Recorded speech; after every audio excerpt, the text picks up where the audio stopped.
তো hey guys আসসালামু আলাইকুম, কি অবস্থা সবার, কেমন আছো তোমরা? আজকের এই ভিডিওটা হইতেছে ফার্স্ট স্পেশালি ভিডিও। এই ভিডিওতে যে আমি কারে কারে নিয়ে কথা বলতেছি আমি নিজেও জানি না। আজ এরা কথা না বইলা চলো ভিডিও শুরু করা যাক। Let's go. তুই বেটা পোলা মানুষ পোলার মতো থাকবি, তুই কেন নিজের হিজলা প্রমাণ করলি? আমি বুঝি না।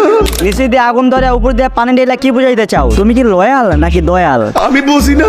তুই বেটা মাইয়া মানুষ মাইয়ের মতো থাকবি, তুই কেন সরকারের লাল চুইবি? আমি বুঝি না।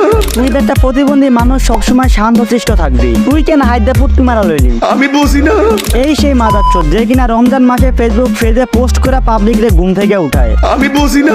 আমি সবকিছুর পক্ষে আছি, কিন্তু আমার নেত্রীর বিরুদ্ধে কথা বলবেন এইটার পক্ষে নাই। হ্যাঁ, এই কথাটা বললেই তোর নিজের হাত দিয়ে নিজের পুটকিটা মারলি। আমি বুঝি না। কথায় আছে অল্প শিক্ষায় দোষ নাই, বেশি শিখলেই হোশ নাই। শুধুমাত্র একটা মোবাইল ফোনের জন্য আবেগের চোদনে একটা লোকরে পিটাই আমারা ফেলছে। আমি বুঝি না। এই জেনারেশনে কাপল